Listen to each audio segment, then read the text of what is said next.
Okay, ജാതി census എന്ന് പറയുന്ന ആവശ്യം മുന്നോട്ട് വെക്കുമ്പോൾ അത് എന്തുകൊണ്ടാണ് ഇന്ത്യയിൽ പ്രസക്തമാകുന്നതെന്ന് രാഹുൽ ഗാന്ധി ആവർത്തിച്ച് പറയുന്നുണ്ട്. കാരണം നമ്മൾ മുൻപേ നിശ്ചയിച്ച നമ്മുടെ സംവരണത്തിൻ്റെ ഒരു ക്രമമുണ്ട്. ആ ക്രമം അങ്ങനെ തുടർന്ന് പോരുകയാണ്. അതിനപ്പുറം പുതിയ അവകാശികൾ, സംവരണത്തിന് പുതിയ അവകാശികൾ അർഹതപ്പെട്ട ആളുകളുണ്ടോ ഉണ്ടെങ്കിൽ അവരെ പരതി കണ്ടുപിടിക്കുകയും അവർക്കൂടി സംവരണത്തിന് ആനുകൂല്യം കൊടുക്കുകയും ചെയ്യേണ്ടതുണ്ട്.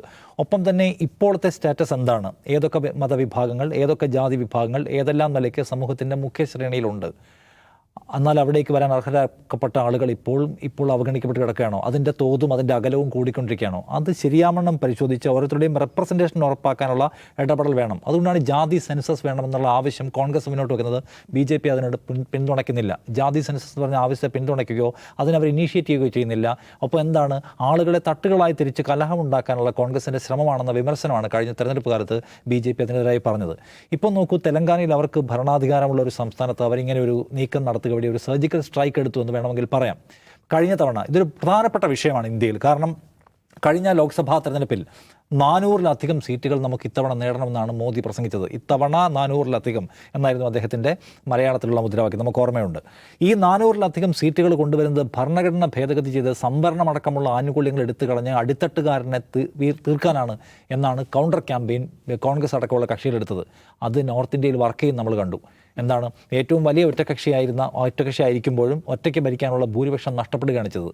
അപ്പോൾ സംവരണം എടുത്തു കളയാൻ BJP ശ്രമിക്കുന്നു എന്ന ഒരു മുദ്രാവാക്യമോ, അതുകൊണ്ടാണ് 400 ആഗ്രഹിക്കുന്നത് എന്ന് പറയുന്ന ക്യാമ്പയിൻ വലിയ തോതിൽ BJPക്ക് തിരിച്ചടിയാവുകയും ഇപ്പുറത്തെ ചെരിക്ക് ഗുണം ചെയ്യുകയും ചെയ്തിട്ടുണ്ട്. അതുകൊണ്ട് ഇനിയും വർക്ക് ചെയ്യാൻ സാധ്യതയുള്ള ഇന്ത്യയിലെ ഒരു പ്രധാനപ്പെട്ട ആശയമായിരിക്കും ജാതി സെൻസസ് നടപ്പിലാക്കുക.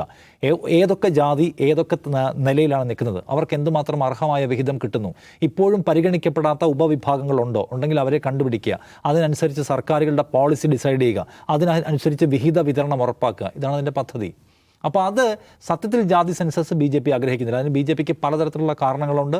സംഘ്പരിവാറിൻ്റെ ഒരു ജാതിയെക്കുറിച്ചുള്ള കോൺസെപ്റ്റ് തന്നെ നമുക്കറിയാം. സംവരണത്തോട് തന്നെ പലപ്പോഴായി സ്വീകരിക്കുന്ന സമീപനം അറിയാം. അപ്പോൾ ഇത് രേവന്ത് റെഡ്ഡിയുടെ സർക്കാർ ഒരു ജാതി സെൻസസ് നടപ്പിലാക്കുന്നു, 42%. എന്നിട്ട് പറയുന്നത് എന്താണ്, മറ്റ് സംസ്ഥാനങ്ങളും ഇത് നടപ്പിലാക്കാൻ മുന്നോട്ട് വരുമെന്ന് ഞങ്ങൾ പ്രത്യാശ പ്രകടിപ്പിക്കുകയാണ്.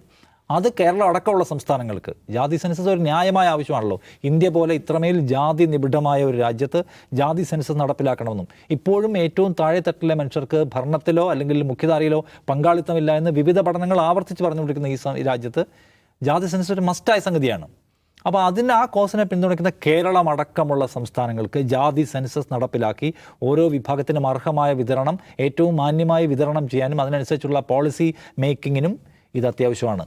സോ അതിലേക്ക് കേരളം അടക്കമുള്ള സംസ്ഥാനങ്ങൾ സ്റ്റെപ്പ് ചെയ്യുമോ എന്നതാണ് ഒന്നാമത്തെ ചോദ്യം.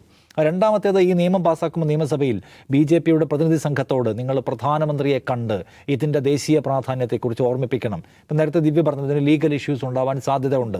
ആ ലീഗൽ ഇഷ്യൂസിനെ മറികടക്കാൻ ചെയ്യേണ്ടത് എന്താണ്, ഭരണഘടനയിലുള്ള അമെൻമെൻറ്റ് വരണം. അത് ചെയ്യേണ്ടത് ആരാണ്, സർക്കാരാണ്.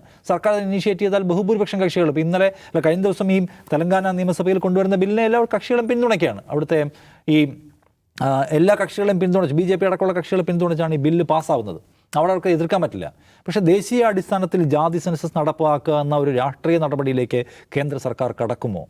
ഇപ്പോൾ കൊണ്ടുവന്നിരിക്കുന്ന ഈ ബില്ല് സുപ്രീം കോടതിയിൽ പരാജയപ്പെടാൻ പോവുകയാണെങ്കിൽ അതിനെ നിലനിൽക്കാൻ കഴിയുന്ന നിയമപരമായ പരിസരം കേന്ദ്ര സർക്കാർ സൃഷ്ടിക്കുമോ? ഈ ക്വസ്റ്റ്യൻ മോദിയുടെ മുമ്പിലേക്ക് വെച്ചിരിക്കുകയാണ്. സീരിയസ്ലി മോദി, ശരിയാണ്, JDU ഉള്ളപ്പോൾ തന്നെ ബീഹാറിൽ അവർ നടപടി എടുത്തപ്പോൾ തന്നെ ദേശീയ അടിസ്ഥാനത്തിൽ ഈ നയത്തോട് പൂർണ്ണമായും മോദി സർക്കാർ യോജിക്കുകയോ അതിനാവശ്യമായ നടപടി സ്വീകരിക്കുകയോ ചെയ്തിട്ടില്ല എന്ന് നമുക്കറിയാം. അതുകൊണ്ട് ഇത് BJPക്ക് മുമ്പിലേക്ക് ഒരു പുതിയ രാഷ്ട്രീയ ആയുധം കോൺഗ്രസ് എടുത്തു വയ്ക്കുകയാണ്. അതുകൊണ്ടാണ് അവർ ഈ വളരെ പെട്ടെന്ന് നോക്കുമ്പം ഒരക്ഷരത്തിലൊരു വളരെ അത്ഭുതപ്പെടുത്തുന്ന ഒരു നീക്കമാണ് നടത്തിയത്. ആ നീക്കം ഞാൻ വിചാരിക്കുന്നു BJPയെയും പ്രധാനമന്ത്രിയെയും സമ്മർദ്ദത്തിലാക്കാൻ പോകുന്ന ഒന്നാണ്. BJP അങ്ങനെ ഒരു ജാതി സെൻസസ് എന്ന ആവശ്യം ഉയർത്തിക്കൊണ്ടുവന്ന ഘട്ടത്തിലെല്ലാം BJP അതിനെ എതിർത്ത് പോരുകയാണ് ചെയ്തിട്ടുള്ളത്. അതുകൊണ്ട് ഇത് ആ നിലയ്ക്കുള്ള ഒരു രാഷ്ട്രീയ സമ്മർദ്ദം അവർക്ക് മുമ്പിൽ ഉണ്ടാക്കുമെന്ന കാര്യത്തിൽ തർക്കമില്ല. രണ്ടാമത്തേത്, കേരളം അടക്കമുള്ള സംസ്ഥാനങ്ങൾ ഇതിനോട് എങ്ങനെയാണ് പ്രതികരിക്കുന്നത് എന്ന് കാണണം. കേരളത്തിലെ സർക്കാരും ജാതി സെൻസസ് നടത്താനും ഏതൊക്കെ ജാതി വിഭാഗങ്ങളാണ് ഏറ്റവും മോശാവസ്ഥയിലുള്ളത് അവർക്കതിനകത്തുള്ള റെപ്രസെൻറ്റേഷൻ ഉറപ്പാക്കാൻ ആവശ്യമായ ഇടപെടൽ നടത്തുമോ എന്നത് നടത്തുമോ എന്ന് നമുക്ക് കാത്തിരുന്ന് കാണാം. ഒരു രാഷ്ട്രീയം എടുത്തുയർത്തി പറയുമ്പോൾ മുന്നോക്ക സംവരണം നടപ്പിലാക്കണമെന്ന് ആദ്യമേ കണ്ട ഒരു സർക്കാർ, ഒരു പാർട്ടി, അതിനുവേണ്ടി ഇടപെട്ട ഒരു പാർട്ടി, ജാതി സെൻസസ് എന്ന് പറഞ്ഞ പുതിയൊരു ആശയം രാജ്യത്ത് ഡിസ്കസ് ചെയ്യപ്പെടുമ്പോൾ തെലങ്കാനയിലെ തൊട്ടടുത്ത ഒരു സംസ്ഥാനത്ത് അത് നടപ്പിലാക്കി കഴിയുമ്പോൾ നമ്മളതിനകത്ത് എന്ത് എടുക്കുന്നു? ഈ സാമ്പത്തിക സംവരണം എന്ന് പറയുന്ന ആശയത്തോട് കാണിച്ച ആവേശം നമ്മളിതിനോട് കാണിക്കുമോ എന്നത് നമ്മൾ ഉറ്റുനോക്കേണ്ട കാര്യമാണെന്ന് തോന്നുന്നു.